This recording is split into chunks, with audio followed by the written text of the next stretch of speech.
it's you're in pain. You need to go back and dig back through all of that and unpack it all. Welcome to Fika's Focus. Voices leading change. Now, we had the chance to head up to Gabor Maté, the famous psychologist who both Courtney and I have had a real chance to dig into over the last few years.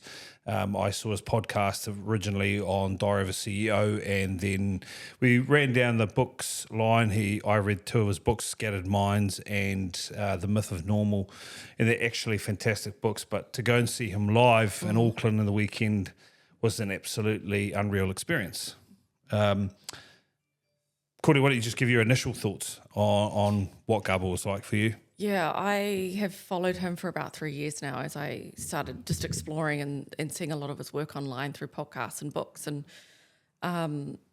seeing that he was here in New Zealand is honestly like a dream come true. So obviously going to the event and just getting to see him in person and seeing how real he is as he talks about online, it's quite humbling to see and feel his energy when he's in the room, and just the knowledge that he carries. You know, he's a person who's had a lot of things happen in his life. He's 81 now, and he goes right back to, our switch and just his abandonment issues that he had.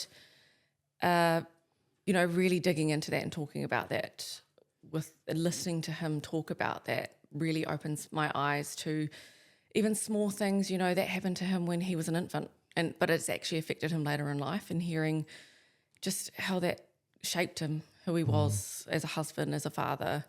Yeah, it was quite incredible.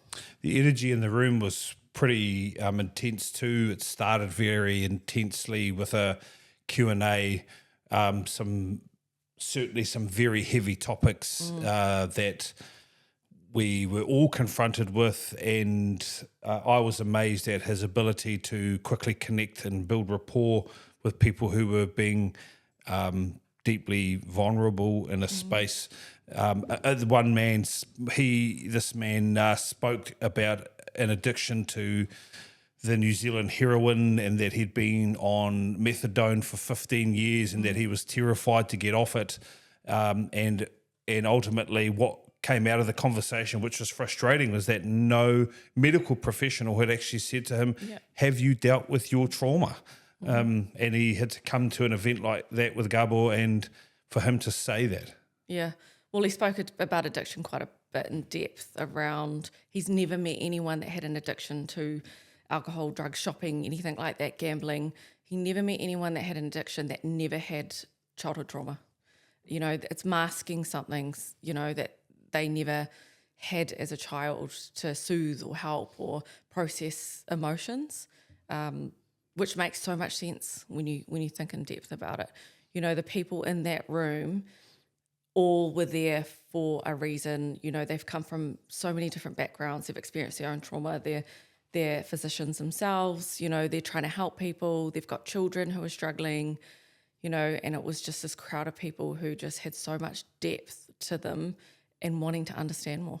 They've all clearly followed Gabor Maté for such a long time. And I think the tie-in for our sector and what we do is helping our teams understand that the reason responses are being initiated from either children or parents is because there is an unmet need or some sort of internal trauma that needs some addressing.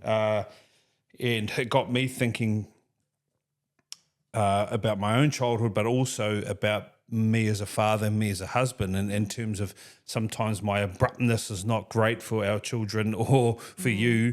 And, I know that I've been really working hard on that, but when you see the catastrophic outcomes for people who have not had a chance to really unpack that trauma, it is a humbling experience. Yeah. I think when you identify your triggers in a relationship or with your children, when you really dig into it and start to understand that, it's actually stemmed right back to your childhood, your conditioning and what really triggers you. Like for me as a parent, like everything I've learnt and what not to do with our children, in our relationship, everything I've learnt is something that, I get triggered by, but actually it's not you. It's not you're not the person triggering me. It's the stuff that I need to work on inside that has stemmed from childhood, Violence is a good one. We've come from literally, we were the generation that probably one of the last generations to actually get hit by parents. I grew up in a small community where it was okay to have your ass kicked from your neighbour, from the person down the road. Teachers could hit like you. your parents gave you them permission to do that. Yes, it was like if I remember my mum saying to me, if he's naughty, you kick his ass. Yeah. Those are the sorts of situations which were normalised, but actually that's probably caused, because people went too far, that's probably caused more damage societally than we can currently analyse. But also in that sense, because I never got a chance to really digest some of that thing, but I was thinking about the level of forgiveness that goes on, or lack of forgiveness, which stops that cycle of perpetuating the violence or aggression or horrible words or things like that. But ultimately, the addiction phase is fleshed out because me as an individual, not me, Ray, but as an individual, I have not sought out treatment for my trauma. I think like anger and aggression is a good one to really unpack as well, because whilst anger is healthy, you have to process healthy anger, but violent aggression, like all sorts of those behaviours, like it's you're in pain. You need to go back and dig back through all of that and unpack it all to be able to recover through and push through all of that to not end up behaving that way.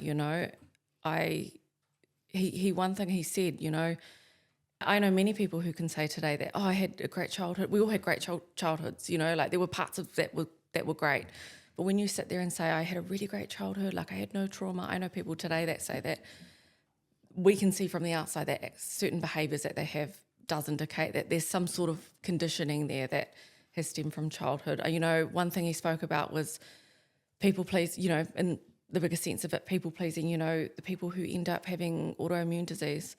It used to be diseases like an autoimmune, it used to be one for every one male that had an autoimmune disease, it was one female. But now the ratio there is about 3.5 1 to 3.5 to one male. And it's because women are the nurturing ones. They're the ones that suppress their emotions. Like when you suppress your emotions, you're depressing them down. And what does that lead to? Depression, and there's all sorts of research studies out there that can actually prove all of this. I think what stood out to me in my experience was my need to seek external validation from a very young age. And I actually wrote in my notes Will Smith, because actually Will Smith talks about this in his book.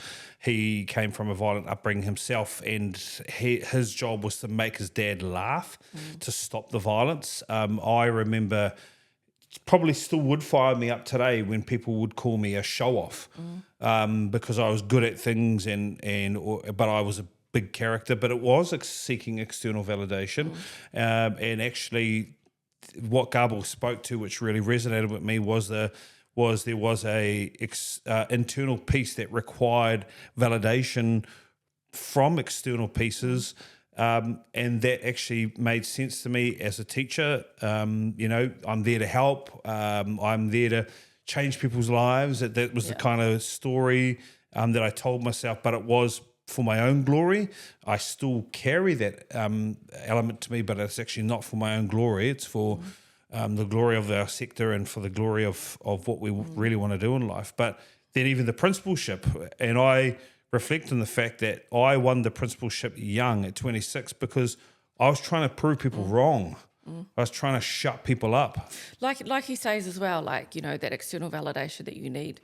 There's been many successful people out there because they're trying to prove people wrong. Gabor was one of them as well, like yourself. And so it is a thing, but it's unhealthy. It can lead to very unhealthy behaviours. I've also have been that person that's tried to seek external validation from you sometimes, until we literally just spoke about this actually. When you start to realise that you don't need external validation, when it's actually, as long as you're working on yourself and you feel good about things, then that's really the core of it. and isn't it in that sense both you and I have grown massively through there because I held you on a pedestal and really sought out your external validation too, and it was actually very consuming for you. It was tiresome and it was a heavy burden. Which I think deep enough about that was abandonment issues from you, Yeah. right? Yeah. Being so you had, and when that's probably what tied me to Gabor is knowing, like hearing a story and about his abandonment issues is it actually indicated to me you were exhibiting some of the things he was talking about. And then as we unpack that, right, we get to understand your childhood, you know, you being abandoned for a period of time by your mother, you know, and it stemmed back to putting me on a pedestal because you didn't want me to abandon you, basically. And that's been a heavy journey that we've walked through, but thankfully I believe we're through the other side for both of us. But Gabor's explanations to a lot of that stuff, especially around he spoke to normal behaviours exhibited to abnormal circumstances. So, you know, in that situation there, a normal behaviour to me was, in my mind, hey, make her lunch, tell her how much I love her 28 million times a day, make the bed, pick her up from work, you Which know. when you say all that as normal, you thinking that's normal, Yes. right? Because that wasn't you didn't witness that in your No. parents, you know, you did the complete opposite, you know, Yeah. which is fascinating how you either tend to fall into the similar behaviours as what you've been treated like, or you do the complete opposite. And that's the same with parenting. Like you tend to try and either parent completely different to how you would parent, or there's certain behaviours in there that you kind of carry through because that's the norm for you. Yeah. And also when Gabor was talking through some of that stuff, when you know, he was talking about what do you feel when you exhibit that behaviour? He kept, and it was very hard for people to actually Explain. distinguish. Yeah. You know, like for me, I felt if I wasn't getting receptive, or, you know, the validation, I felt, oh, I'm not good enough. I'm, you know, start getting nervous. You know, it was those sorts of elements that really stuck out to me.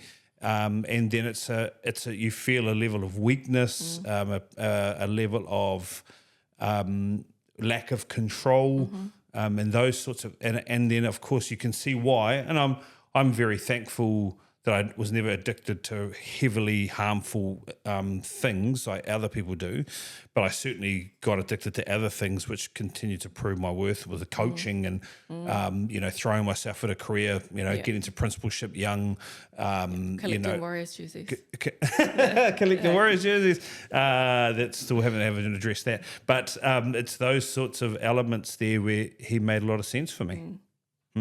One of the things like I love so much is emotional development for children. You know, like when I think back to, you know, my own experiences, I had a coping mechanism where I emotionally detached, right?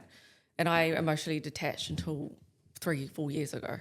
And so when he talks about what do you feel inside, you know, Gab was talking about like, what do you feel and where does the sensation come from? And, you know, is it in your stomach? Is it do you feel heaviness in your chest? Like, I didn't know any of that until 3 years ago. So, you know, talking about that and hearing him really, you know, unpack all of that, I get it now. I had no idea what people were talking about when they felt a certain way until, you know, really digging deep and discovering all of that.